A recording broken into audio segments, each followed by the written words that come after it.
¿Qué está pasando en México?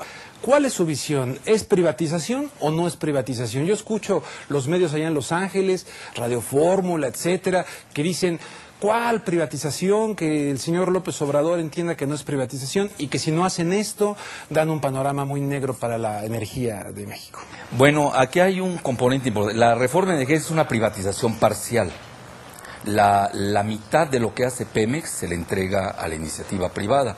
Es decir, lo que es refinación, ductos, que es muy importante. Los ductos es, para que lo entienda la opinión pública, es como el sistema circulatorio. ¿Cómo puede funcionar el corazón sin venas y arterias? Entonces, los ductos incluso, hay la guerra de los ductos en Eurasia.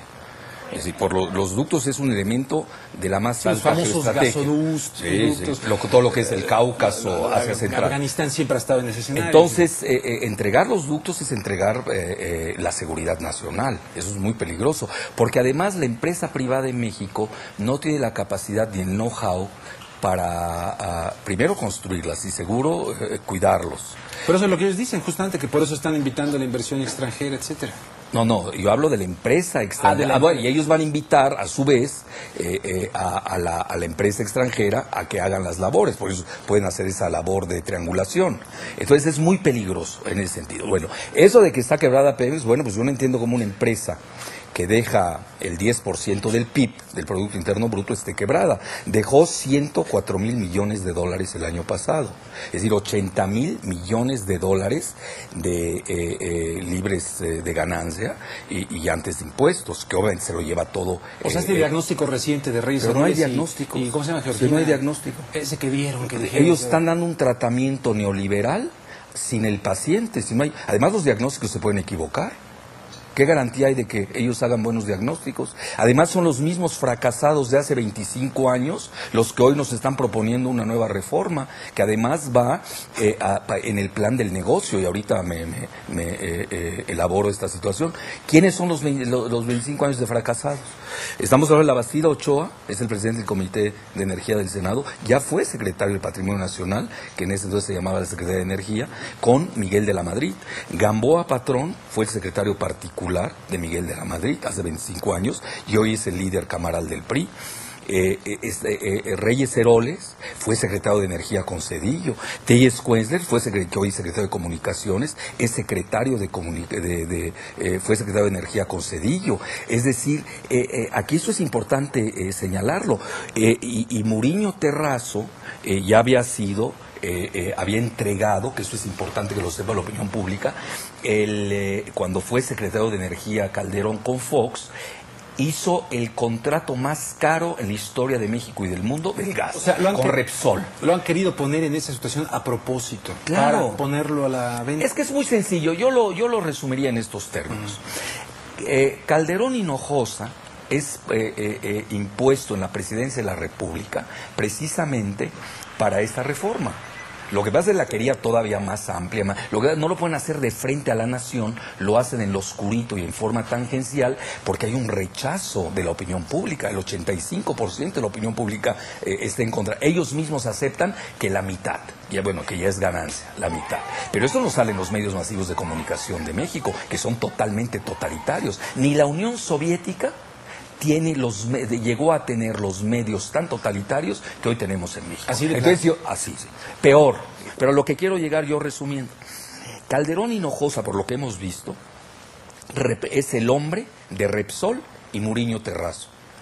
Reyes Heroles González Garza es el cabildero, en México le llamamos coyotes, el cabildero de las transnacionales tejanas, que lo fue en el interludio de cuando fue secretario de Energía y ahora director de Pemex. Luego, Telles Quenzler, secretario de Comunicaciones, es el representante del grupo Carlyle en México, que es un conglomerado de la familia Bush y de Osama Bin Laden, que eso tampoco hay que olvidarlo. Bueno, y luego tenemos que Georgina Kessler, la secretaria de Energía, es una empleadita del Consejo Coordinador Empresarial y del Consejo de Hombres de Negocio de México, que preside Claudio X González, presidente de Kimberly-Clark, que es una empresa de Bush y de Salinas. Entonces yo hago la pregunta, ¿y quién defiende a México?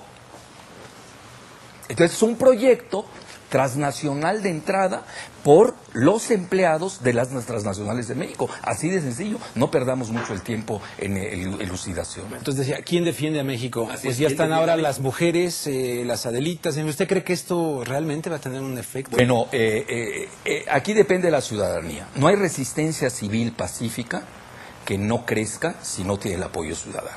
Si los ciudadanos no creen ni en Andrés Manuel López Obrador, ni en el Frente Amplio Progresista, ni en las Adelitas o en los otros, hay priistas nacionalistas de primer nivel, eso hay que señalarlo, también hay que decirlo. Está Eladio Ramírez, el grupo de 70 parlamentarios del PRI que sacaron su desplegado, es decir, hay una fronda interna en el PRI, eso tampoco hay que perder. Y yo creo que ahí está la clave. Si los elementos nacionalistas del PRI deslindan a estos personajes, que curiosamente, y lo digo con mucha responsabilidad, a los tres los han vinculado con el narcotráfico, a mí no me consta.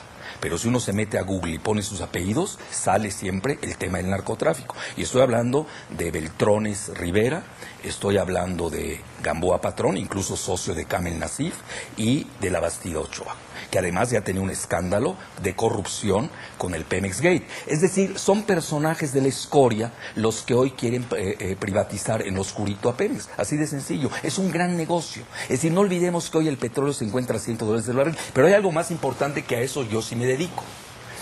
Que estamos perdiendo de vista la dinámica mundial.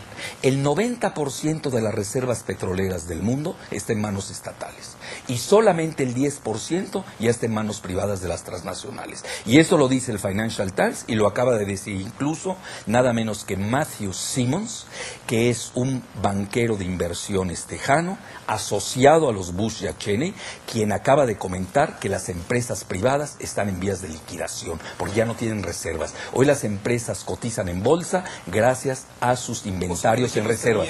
¿En sentido contrario? Así es. México está en la dinámica contraria del mundo, que eso es muy importante señalarlo, porque hoy el mundo está desprivatizándose y está yéndose al renacionalismo. Y hoy Calderón es el último mohicano de este modelo neoliberal, que incluso ya en Londres aceptan que se está acabando. Estamos viendo el retorno del nacionalismo, la quiebra de bancas en Alemania, en Gran Bretaña y en Estados Unidos, bancos que están siendo rescatados con el dinero ciudadano. Entonces estamos ante otra dinámica. Yo creo que ahí es donde nosotros tenemos que contemplar el contexto, pero yo voy más lejos a nivel geopolítico. Y esto lo dicen los grandes geoestrategas del mundo.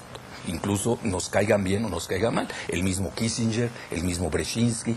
Quien controla el petróleo y el agua dominará al mundo. Y parece ser que en México queremos que nos dominen. No queremos tener hoy una carta petrolera que nos da poder. Quien tiene poder tiene petróleo. Quien tiene petróleo tiene gloria. Y aquí, al parecer, hay muchos compromisos ya contraídos y están cediendo en forma parcial la mitad de Pemex. Porque si nosotros vemos bien las cifras, petroquímica y refinación es la mitad de las actividades de Pemex. Es decir, Pemex está cediendo la mitad de sus actividades cuando el barril del petróleo se encuentra en las nubes. Estamos hablando de 112 y puede todavía subir más. Entonces, ahí no se está viendo la cuestión de seguridad nacional, no se está viendo que nosotros tenemos una carta petrolera de primer nivel, sino lo único que se está haciendo son negocios al oscurito, al estilo Repsol, que concertaron Calderón, Muriño Terrazo, Elías Ayub, obviamente con el gobierno de Pedro.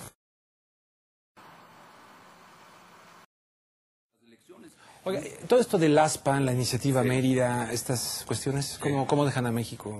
Bueno, México cada día se está volviendo una franquicia tejana y gallega, desgraciadamente. Con el ASPAN, de facto, los Estados Unidos capturan el petróleo del Golfo de México. De ahí que yo he dicho que nosotros tenemos que darles garantías de abastecimiento petrolero a Estados Unidos, que entiendan que si se privatiza Pemex va a haber mayor número de migrantes de Estados Unidos. Si es quienes están propiciando la migración de Estados Unidos es el propio Estados Unidos. ¿Por qué razón? Pues ellos son los que nos obligan al NAFTA, al TLC, que dijeron que era para creación de empleos. Ese fue el objetivo primario que dijo Salinas. ¿Cuál fue el resultado? 30 millones de mexicanos se ha vaciado el país de su riqueza o de recursos humanos. Es un fracaso total. Luego nos plantean el ASTAN, que es, bueno, ya la seguridad de México pasó a manos del Comando Norte de Estados Unidos, y luego cuando vemos la iniciativa Mérida, que ya le cambiaron porque antes era el Plan México, muy similar al Plan Colombia, pues de nueva cuenta es precisamente un posicionamiento de Estados Unidos militar en nuestro país. Yo entiendo que en México no puede servir de plataforma para atentados terroristas contra Estados Unidos, que Dios me libre de ese pensamiento. Nosotros tenemos que proteger a Estados Unidos, ya que ellos no se saben proteger desde el 11 de septiembre por lo visto. Pero a lo que yo quiero llegar es que aquí ya la entrega ha sido paulatina. México, si nosotros no los podemos ver en términos serios, ya no es un país independiente. Hace mucho que perdió su independencia. No tenemos independencia financiera, no tenemos independencia económica, no tenemos independencia militar, no tenemos independencia en materia de seguridad. Y ahora ya nos quiere quitar la última independencia, que es el petróleo. De ahí que la ciudadanía haya entendido que esta es la batalla del destino de México. Porque nosotros debemos ver el the day after, el día después. ¿Qué será México cuando se haga la privatización parcial? Porque es el inicio, incluso la bursatilización con esos famosos bonos. ¿Qué va a ser de México ese día después? Pues va a ser, los términos de libre, soberano, independiente estarán eviscerados de todo significado. Y va a ser una vulgar franquicia tejana y gallega. Cesará de ser un país. Lo último que nos está dando resguardo de seguridad nacional y un mínimo de soberanía es el petróleo. Si eso también ya la van a empezar, bueno, pues ya se acabó este país.